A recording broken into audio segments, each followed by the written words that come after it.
बस केवल चैप्टर का नाम है समांतर श्रेणी, नहीं तो चैप्टर नंबर सीरीज केवल रख देते श्रेणी। पहले इंटर में चैप्टर हुआ करता था, लेकिन उसमें तीनों दे देते। वो चैप्टर का नाम होता था श्रेणी या सीरीज। इसमें समांतर श्रेणी, गुणोत्तर श्रेणी और एक तीसरी श्रेणी होती है।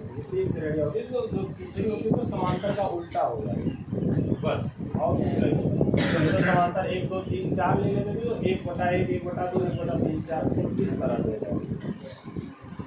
तो देखते हैं श्रेणी। अच्छा, श्रेणी से ही क्लियर है कि श्रेणी मतलब सीरीज। इसकी अंग्रेजी क्या होती है? सीरीज। इसकी अंग्रेजी क्या होती है? सीरीज। सीरीज से ही, सीरीज का मतलब वैसे अगर कहते हैं श्रेणी तो थोड़ा सा कर देंगे तो सीरीज मतलब एक लाइन से, एक सिस्टमैटिक ढंग से। सीरीज का मतलब एक होता है तो क्या करते हैं सिस्टमैटिक, जैसे जब शेयर करते थे सिस्टमैटिक ढंग से खड़े होते हैं, आराम से पूरा एकदम लाइन से, बीच में गैप भी उसी हिसाब से ये हाथ का लगभग कर देते हैं। अब ना करो तो आपका वो गलती है। बाकी एक हाथ का गैप करके पूरा बाकायदा एकदम लाइन सिस्टमैटिक ढंग से करते हैं, पहले छोटे बच्चों को, बड़े बच्चों। वही वास्तव में क्या है? सीरीज। आप क्या करो, किसी भी संख्या को एक व्यवस्थित क्रम में लिखे, वही क्या कहलाए? सीरीज। जैसे बताना, अब तुम सब पहचानना ये सीरीज है कि नहीं। वैसे बताना, चलो बताना। माइनस पहले 2 3 5 20 120 माइनस 12 बताओ ये श्रेणी है? नहीं है ना, क्योंकि देखो सिस्टम कुछ है ही नहीं। पहले 2 3 5 मिल का, फिर 20 पर जा दिया, फिर 102 का, फिर माइनस रख दिया हुआ, फिर 12 का दिया, फिर कम। इस तरह से कोई सीरीज लग नहीं रही और होती भी नहीं, किसी भी प्रकार की सीरीज नहीं। तो सरकार बताओ ये सीरीज, सरकार बताओ 1 2 3 4 5 6। भाई कौन सीरीज की बात कर रहा हूँ उसको दिमाग में रखे रहना। नहीं तुम लोग समांतर श्रेणी पढ़ लिए हैं तो वो समांतर श्रेणी दिमाग में लेके चल रहे हैं। केवल अभी सीरीज की बात है। 5 6 7 बताओ ये सीरीज है कि नहीं? क्लियर है? तो देखो एक एक का गैप है और एक सिस्टमैटिक ढंग से। ये प्राकृतिक संख्या है। कैसी संख्या है? प्राकृतिक। इन्हीं को तो हम प्राकृतिक संख्या बोलते हैं। एक से लेकर पूरा क्या होती है प्राकृतिक संख्या। तो ये एक सीरीज में होती है नहीं, 1 2 3 4 पूरा एकदम लाइन बाय लाइन एक सिस्टमैटिक ढंग से। तीसरा का बताना 2 4 6 8 10 12 है कि नहीं? है। ये भी देखो 2 2 का गैप है। सीरीज है कि नहीं है? एक सिस्टमैटिक ढंग से लिखा गया है कि नहीं? 2 2 का गैप। कौन सा? हाँ सम संख्या है। सम संख्या में -2 भी लिख दे तो नहीं है सम संख्या है ना। 2 से जो कट जाए सब है, चाहे माइनस करें चाहे प्लस करें। सम की सम में क्या हमने लिखा है? सबसे जो हमने एक आता ऑप्शन में आएगा उसके हिसाब से, क्योंकि ये माइनस में भी होगी सम संख्या है और विषम संख्या। तो ये सिस्टमैटिक ढंग से चल रहा है कि नहीं? 2 फिर 4 फिर 6 फिर 8 बढ़िया से एकदम लग रहा है। तुम्हें लग जाएगा कि हाँ वास्तव में श्रेणी है या सीरीज है। आप फिर से बता क्यों? क्योंकि 2 का गैप है। इसी को बोल देते हैं एक का गैप, एक का गैप, इसी को बोल देते हैं समांतर। इसे क्या बोलते हैं? समांतर। जब गैप समान है, जैसे यहाँ देखो एक एक जोड़ा गया है, अगर गैप समान तो समझ लेना कौन सी श्रेणी है? समांतर। अभी इसके बारे में डिटेल में चर्चा, केवल श्रेणी के बारे में बात करें। फिर से बताएं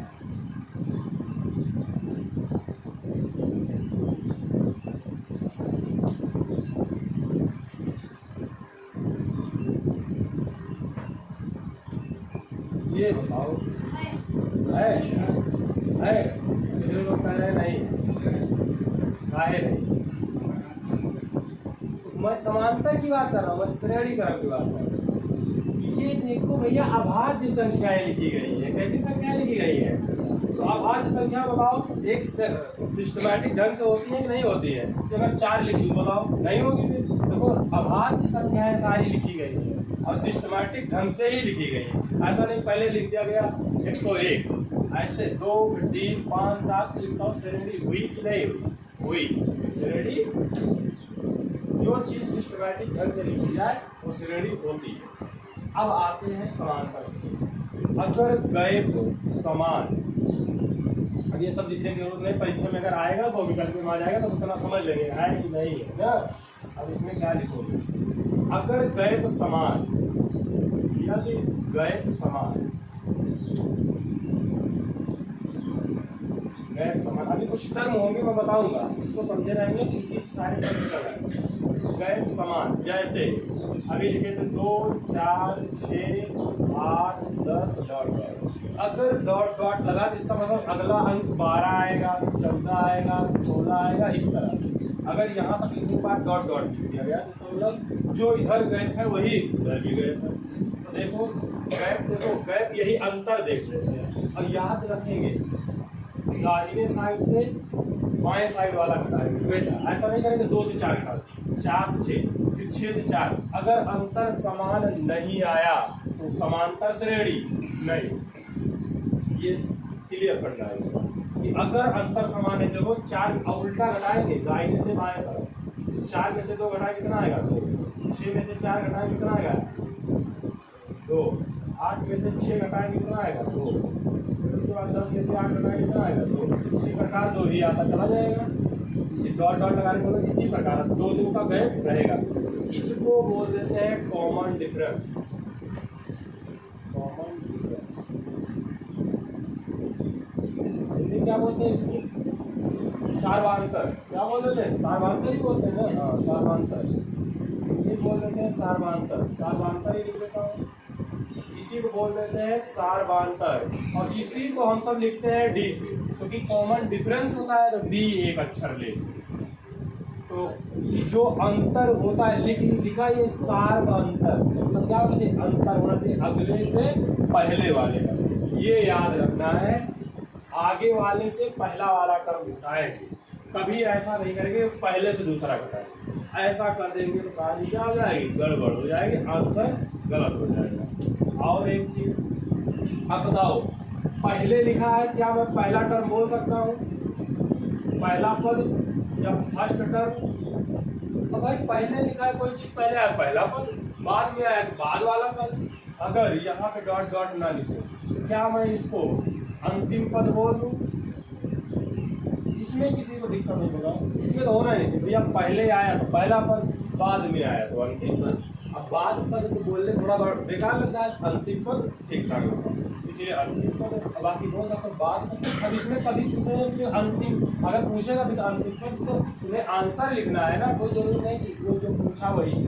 आप अपने हिसाब से बाद वाला पद भी बोल सकते हो, बोलना ही है तो, लेकिन दिमाग में रहे कि लास्ट वाला टर्म, इसलिए थोड़ा ज़्यादा देखो, फर्स्ट टर्म और लास्ट टर्म। अब इसमें किसी बस यही 3 चीज मिलेगा पूरे समांतर श्रेणी में। अब कॉमन डिफरेंस निकालने आना, फिर कॉमन डिफरेंस निकालना आ गया सार्वांतर, दूसरे वाले पद को पहला वाला घटाएंगे और 2-3 टर्म को घटा के चेक कर लेंगे कि समांतर श्रेणी है भी नहीं है।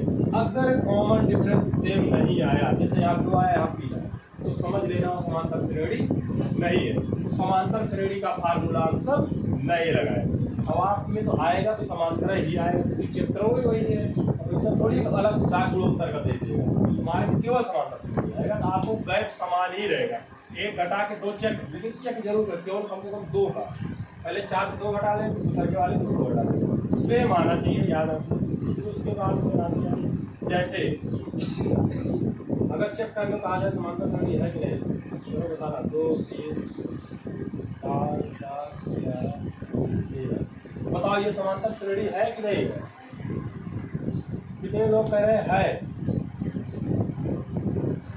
है? बताओ कैसे है? नहीं, कोई कह रहा है, किसी को लग रहा है नहीं है। देखो ये यहाँ तो 2 का, यहाँ 1 का अंतर आया, यहाँ कितने का अंतर आ गया 2 का, यहाँ भी 2। अब कोई अगर एक भी अलग हो गया तो समझ लेना समांतर श्रेणी नहीं है। ये मत सोचना कि 2 बार आया, फिर 7 4 फिर आ गया, फिर 2 आया, तो ऐसा नहीं देखें गुरु जी 3 में 2 आ गया समांतर श्रेणी, ऐसा बिल्कुल दिमाग में। अंतर हमेशा सभी सेम होना चाहिए। अब इस वाले पद से इस वाले बनाएंगे, 3 से 2, 5 से 3, 7 से 5, अर्थात इसको दूसरा पद बोल सकते हैं। दूसरे पद में से पहला पद घटाएंगे, और या तो आप बोल सकते हो तीसरे पद में से दूसरा पद बताए, n पद माइनस n माइनस 1वां पद, ऐसे बोल देते तो वो कोई मायने नहीं रखता। ये समझ में आया, ये नहीं, ये समांतर श्रेणी नहीं। अगर इसको लिखना चाहो तो समझने के लिए लिख सकते हैं कि ये क्या क्या टर्म है, क्योंकि यही टर्म आएंगे आगे, ना लिखना हो कोई बहुत बड़ी चीज नहीं। और एक चीज दिखाते हैं इसकी कहानी। अब थोड़ा सा एक फार्मूला में दे रहा है, इसका फार्मूला दे रहा है। एक फार्मूला होता है अंतिम पद बराबर, अभी मैं इसे सिद्ध भी कर दूंगा, देखो वास्तव में सही है कि नहीं है। एक फार्मूला होता है अंतिम, अब अंतिम पद को एल लिख दे, लास्ट टर्म, इसमें किसी दिक्कत नहीं होना चाहिए, एल या जो कुछ हो। आप अंतिम पद को क्या लिख देते हैं, एल लिख देते हैं, क्योंकि लास्ट टर्म अंतिम पद एल लिख देते हैं। और पहले पद को मैं ए लिख देता हूँ, क्योंकि अंग्रेजी का पहला अक्षर ए आता है, इसलिए ए ही लिख देते हैं। एफ लिखना है जब लिखो, जो मर्जी वो लिख दो, लेकिन हम ए लिखते हैं। सार्वधातुक को डी से लिख दे रहा हूँ, अंतिम पद को एल से लिख दे रहा हूँ, अंतिम पद को एल से लिख दे रहा हूँ। अब पदों की संख्या इसमें कितना है, कितने लोग बता सकते हैं? पदों की संख्या कितनी है, उसको मैं एन से लिखूंगा। पदों की संख्या जितने पद रहे वही क्या है, पद की संख्या। देखो पद क्या है, पहला टर्म, दूसरा टर्म, 3 4 5, कितने पद हुए 5, एन कितना आ गया 5, कितना आ गया 5। इसमें क्या किसी कंफ्यूजन है, होना ही नहीं चाहिए। जितना गिने जितना है वही क्या है, पदों की संख्या है। देखो ये होता है एक फार्मूला, इसको याद रखेंगे। एल बराबर, एल मतलब अंतिम, ये मैं इसलिए ब्रेकअप में a plus n minus 1 into D.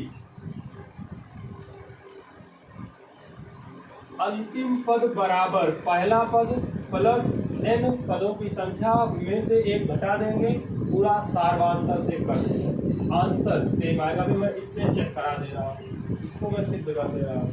देखो कैसे होगा। अंतिम पद क्या है 10, अंतिम पद क्या है 10, पहला पद क्या है 2, पहला पद क्या है 2, दूसरा, और फिर उसके बाद आता है एन, एन आएगा, एन कितना है 5, जितने पद है 5 हो गया, 5 में से एक घटा देंगे, अब पूरे डी घटा देंगे। डी कितना है 2, डी तो निकालना आ गया ना, डी कितना है 2, तो यहाँ से आ गया 10 बराबर 2 प्लस 5 में से एक जाएगा 4, 4 गुणे 2, यहाँ से 10 बराबर 2, पहले गुणा करेंगे, 4 दूनी 8, तो 10 बराबर 10 आ गया कि नहीं आ गया? तो बताओ ये फार्मूला सही है कि नहीं सही है? लेकिन क्लियर सी बात है, सही है। छोटे सवालों से फार्मूला सिद्ध हो गया। अब आगे केवल यही इतना याद रखना है कि सार्वधातुक क्या होता है, दूसरे के टर्म से पहला टर्म घटा देंगे। पदों की संख्या क्या होती है, एल, पूरा गिन लेंगे। अंतिम पद क्या होता है एल, पहला पद क्या होता है 1। अब ऐसा थोड़ी सारा तुम्हें दे देगा, तो सारा दे देगा, पूछेगा क्या उसमें, कभी एन दे देगा, डी दे देगा, एल पूछ लेगा, कभी डी दे, कभी एल दे देगा, एन दे देगा, डी दे देगा, ए पूछ लेगा, कभी ऐसे करके इसी में से 3 देके एक पूछ लेगा। Normal system. ये चैप्टर थोड़ा समझने में कठिन लगता है स्कूलों में, लेकिन यहाँ तुम सबको बस इसको याद रखो, खासकर इसको याद रखो कि पद की संख्या क्या होती है, अंतिम पद क्या होता है, सार्वधातुक क्या होता है, पहला पद। याद करना बहुत आसान है।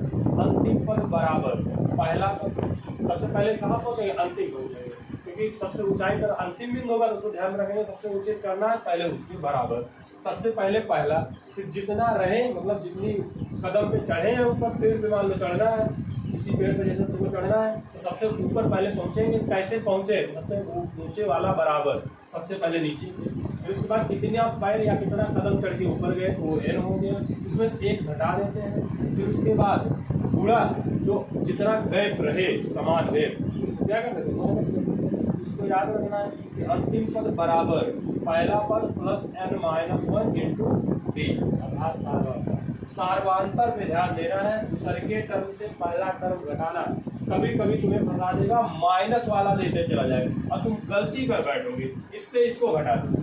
हमेशा दूसरे पद से पहला पद घटाएंगे, हमेशा, और कोई इसका करेगा। इसको नोट कर लिए, नोट कर लो आराम से, इससे समझ में आया सिर्फ कैसे हो सवाल से दिए 1 5 9 13 17 20 21 डॉट डॉट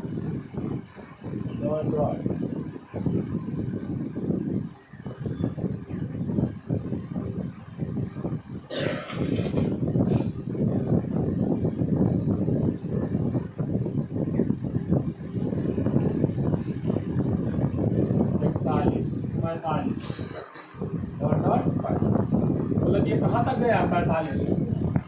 अब इसमें आपको n निकालना है, पदों की संख्या निकालना है। पदों की कितने पद हैं इसको पदों की संख्या कितना लिखते हैं l से निकालो तुरंत। नहीं तो मैं देख लो, एक सवाल है पहला तो देख लीजिए निकालेंगे कैसे। सबसे पहले लिख लेंगे पहला टर्म क्या दिया गया है 1, तो a बराबर कितना आया जो रहे उसको लिख लो। अंतिम पद को l से लिखते हैं, अंतिम पद कितना लिखा गया है 45।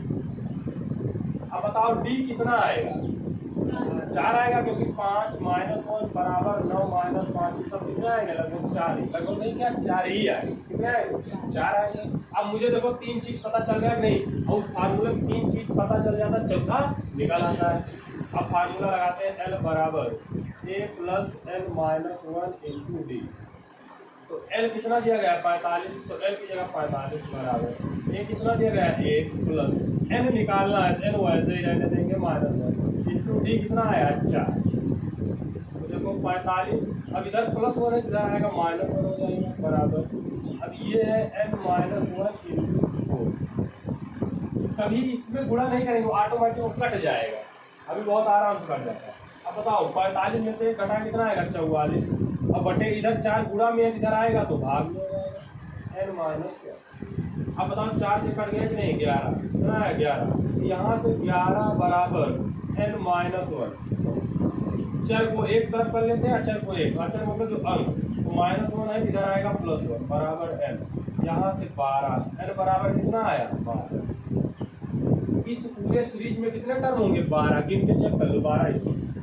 1 2 3 4 5 6, फिर आगे बढ़ते हैं 21 4 25, 25 4 29, 29 4 33, क्योंकि 4 4 का गैप है, 29 4 37, 37 4 41 और फिर 45 भी डालो। 1 2 3 4 5 6 7 8 9 10 11 12 टर्म थे कि नहीं थे, तो अर्थात 12 आंसर आया है फार्मूले से भी। तो अब तुमको सवाल यहाँ तक नहीं देगा, वो सीरीज बनाएगा कैसे 1 5 9 लिख के लिख देगा 1000 कुछ ऐसे करके, और कह देगा चलो बताओ कितने टर्म, इस तरह से देगा ना। क्योंकि इतना तो तुम खुद ही लिख के गिन सकते हो कितने टर्म, इस तरह से, क्योंकि गैप सेम है उसी उतना जोड़ते चले जाओ आगे, इसीलिए वो सवाल देगा। बैठो क्या खड़े हो, इसलिए तो बैठ जाएगा, बहुत खुशी लगेगी।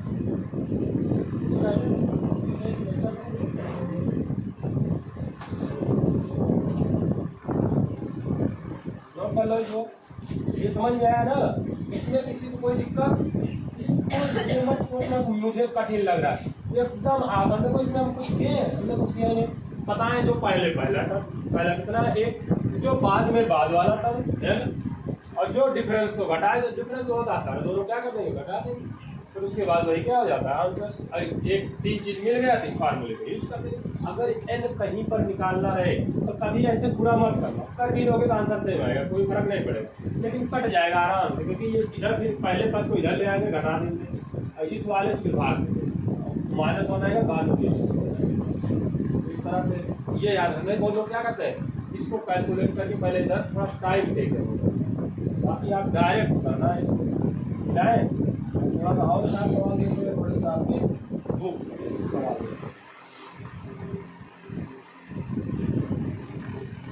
चलो मिला दो इसको।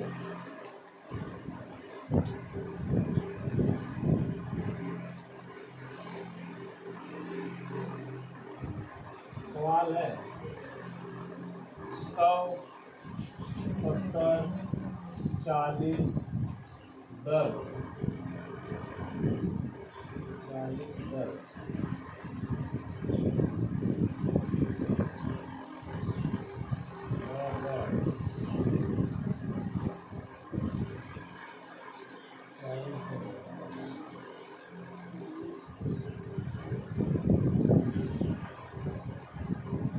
10वां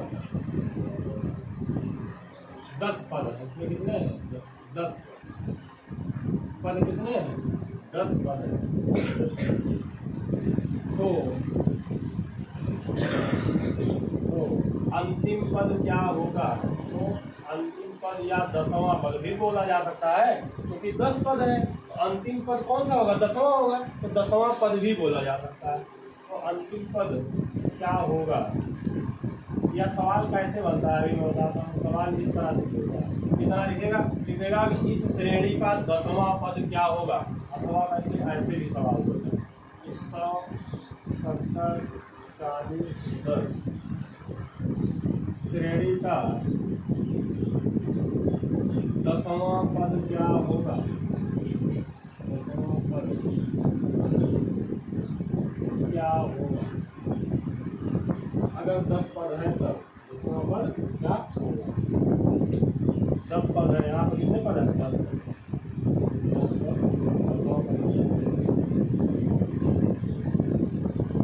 10 पद की श्रेणी है, 10वां पद याद करना।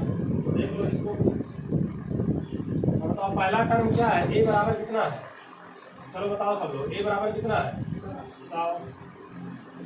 l पता है नहीं पता, n पता है, n कितना है 10 ना।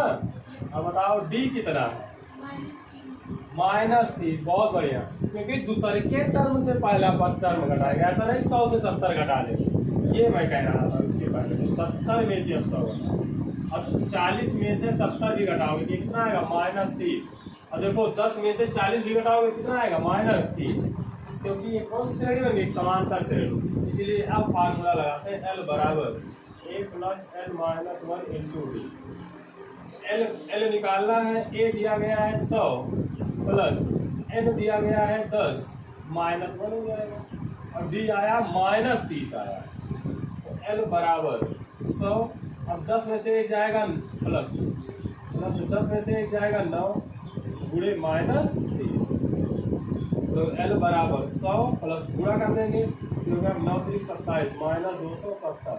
अब ये प्लस माइनस मिलकर माइनस हो जाएगा, तो 100 - 270 कितना आएगा ये l बराबर -170। तो 10वां पद क्या हो जाएगा -170। और वैसे भी दिख रहा है माइनस है वाला 100 से 70 70 से 40 40 से 10 देखो कम हो रहा है, इसका मतलब आगे चलते माइनस में ही एंट्री करेगा। माइनस में एंट्री किए कितना है -170 यही आएगा ना। नोट कर लो इसमें, मैं ये समझाने की कोशिश कर रहा था कि ये कुछ लोग क्या करेंगे 100 में से 70 घटा के सोचेंगे 30 करेंगे, ऐसा नहीं, हमेशा दूसरे के टर्म से पहला टर्म घटाएंगे।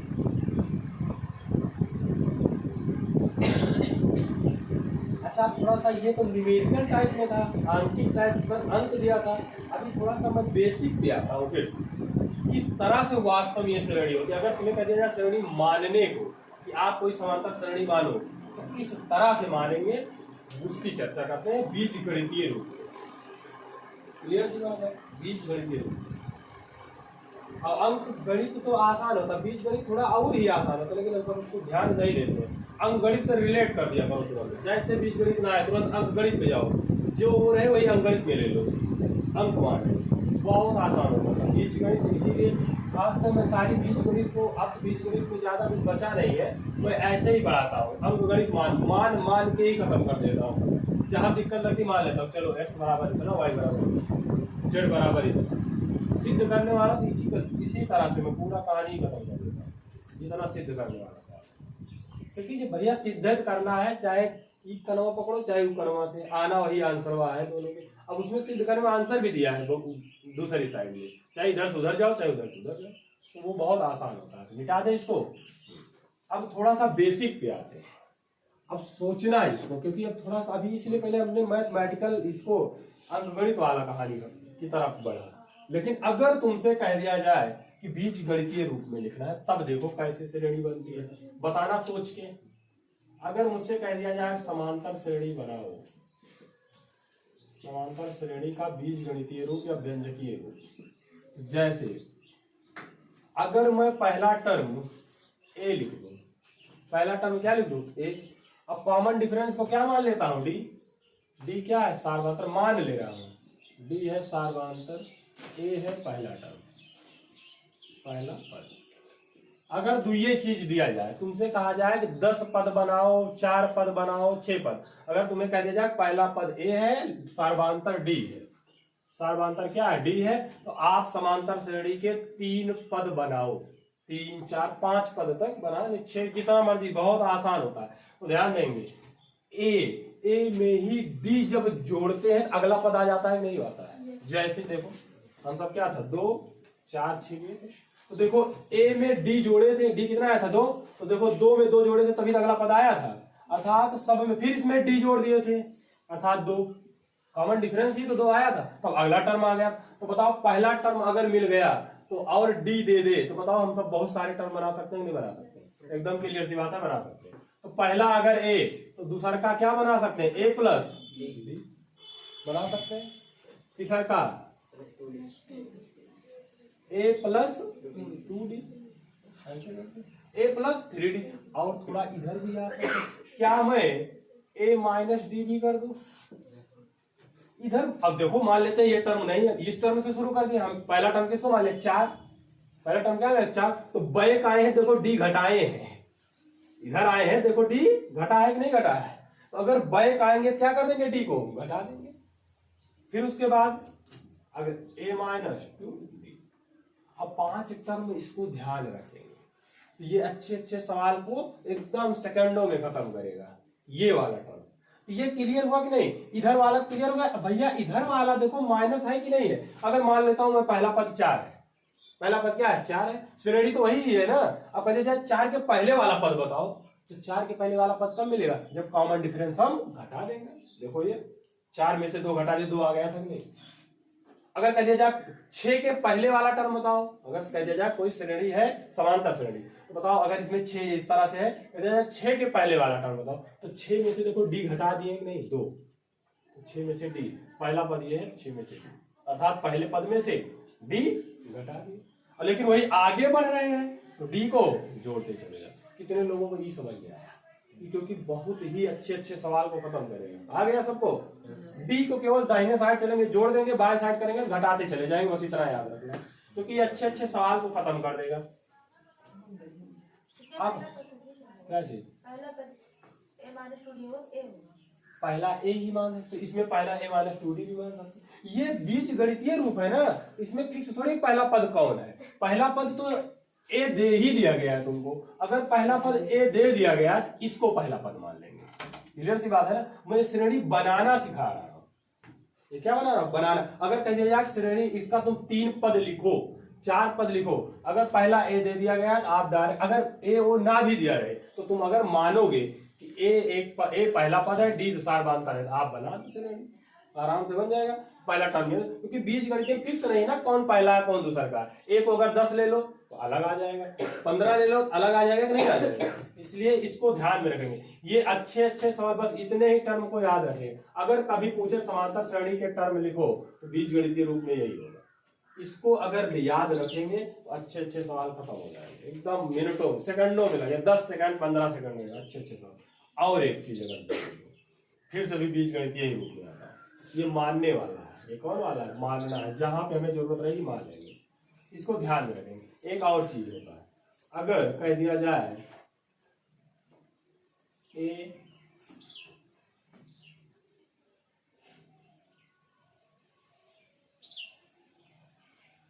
ए बी सी, अगर कह दिया जाए ए बी सी कोई समांतर श्रेणी के पद है, कह दिया जाए ए बी सी क्या है, कोई समांतर श्रेणी के पद है,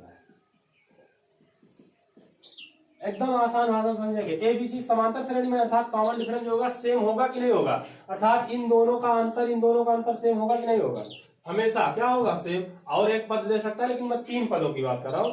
अगर 3 पद दिया गया, आप कह दिया कि समांतर श्रेणी के पद है, तब देखो इसकी कंडीशन क्या बनती है। अगर समांतर श्रेणी के हैं तो डिफरेंस बताओ सेम होगा कि नहीं, अर्थात b माइनस ए दूसरा का पद माइनस पहला पद बराबर c माइनस बी। अगर कोई और टर्म होता तो उसका माइनस, ये सब क्या होते हैं, बराबर होते हैं, क्योंकि ये क्या होते हैं, डिफरेंस सार्वधातर, ये क्या होता है सार्वधातर। अब देखो मैं b को इधर ले रहा हूं, a को उधर भेज दे रहा हूं, क्योंकि जहां पे 2 b है इकट्ठा कर देता हूँ, बाकी अलग तो अलग कर। ये माइनस बी इधर आएगा तो प्लस बी बराबर सी, इधर माइनस है तो उधर हो जाएगा प्लस। यहाँ से बी बी मिलकर 2b बराबर, अब सी प्लस ए चाहे लिखे चाहे ए प्लस सी, बात क्या है सेम है। यहाँ से b बराबर ए प्लस सी बाई 2। अगर तुम्हें कहीं पर ये चीज मिल जाए कि दो पद का आधा तीसरे के पद के कहीं जो पद दिया रहे उसके बराबर है, तो समझ लेना वो कैसी श्रेणी बना हुआ है, समांतर श्रेणी बना हुआ है यहां से। और ये आपको पूछेगा नहीं, अब कभी कभी पूछ सकता है कि चलो बताओ ये वाला टर्म पूछ सकता है, बी क्या होगा, कह दिया जाए कि दो, अभी मैं एग्जांपल दे देता हूँ, इसको नोट कर लो पहले, कभी एग्जांपल देता हूँ इसका मतलब वास्तव में क्यों मैंने इसको बताया। इसके बाद ये एक बार प्रश्न आ गया था बीजगणित के रूप में, 10वीं में 12वें पहले आता था, दे दिया गया था ए बी सी समांतर श्रेणी के पद है, तो निम्नलिखित में से कौन सा कथन सत्य है, निश्चित रूप से सत्य। अब ऑप्शनों में एक ये दे दिया और एक इसको भी दे दिया, और एक कुछ उल्टा गलत दे दिया, तीसरा का दे दिया ए और बी दोनों, तो बताओ दोनों हो जाएगा कि नहीं हो जाएगा, दोनों हो जाता। इस तरह के कॉन्सेप्ट को समझेंगे हमेशा। समांतर श्रेणी जब भी रहे, अगर बीजगणितीय रूप आएगा तो दूसरे के पद में से पहला पद घटाना, फिर तीसरे के पद से दूसरा, दोनों बराबर कर देना, हमेशा दोनों क्या कर देंगे बराबर, अगर बीजगणितीय रूप में दिया गया तो। अब अंकगणितीय में दिया गया तो आता ही है एल बराबर a plus n minus 1 into d. क्या मैं ये कह सकता हूं अगर कोई तीन टर्म समांतर श्रेणी में है तो बीच वाला पद पहले और अंतिम पद के योगफल का आधा होगा। यहां से बीच वाला पद भी है, बीच वाला पद पहला है ए और लास्ट है सी, पहले और अंतिम पद का योगफल का आधा होगा, लिखा गया था। तो अगर कहीं पर मुझे डायरेक्ट मिल जाए, जैसे दे दिया जाए 2xc, पहले बताओ x का मान, तो दोनों को जोड़ के क्या कर देंगे आधा, एक सवाल इस पर भी लिख लेंगे। अभी आपके बुक से सवाल नहीं करा रहे, अभी ये केवल क्या है, फंडा है कि बेसिक चीजें हैं कि इस तरह के सवाल तुम्हें बुक में मिलेंगे। मिटा दे इसको याद रखो। एक सवाल इस पर भी देख लेते हैं थोड़ा सा।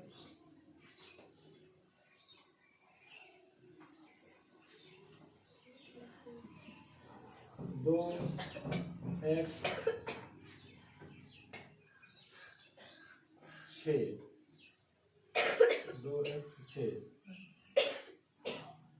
समांतर श्रेणी में है, समांतर श्रेणी में है, तो x का मान कितना होगा, तो x का मान कितना होगा, चलो बताओ। 4 कितना होगा, 4 होगा ना। कैसे किए आप, हमने कहा जो कॉमन डिफरेंस, अब इसका फार्मूला रटेंगे नहीं जो हमने उधर लिखा था b बराबर है प्लस सी बटे 2, वही कॉमन डिफरेंस वाला, वो सारमांतर वाला। बताओ इससे इसको घटाते हैं कि नहीं घटाते हैं, तो x माइनस 2 बराबर, उसको रटना नहीं जो पीछे, वो क्या है बताए थे इस तरह से होता है। और फिर इसमें 6 में से x भी घटाएंगे तो वही वो भी क्या आ जाता है, सारमांतर, वो भी आता है। अब x इधर है, इधर ले आएंगे तो x प्लस x हो जाएगा, 6 माइनस 2x प्लस 2 हो जाएगा, x मिलकर 2x बराबर 8, x बराबर 8 बटे 2, x बराबर कितना आ गया 4। और वैसे भी देखो 4 आता कि नहीं आता, 2 4 6, तो क्लियर सी बात है ना। तो कभी भी इस तरह का देगा तो याद रखना कॉमन डिफरेंस से ही हम सब निकालेंगे। चलो नोट करो इसको फटाक से, हर सवाल जो यहाँ पे लिखे नोट कर लिया करो, बस क्लास यही कर। अब जो है कल सुबह आपका सिलेबस बस इतना ही है, आप में आपके बुक का पूरा एक तरफ से निचोड़ चलेगा।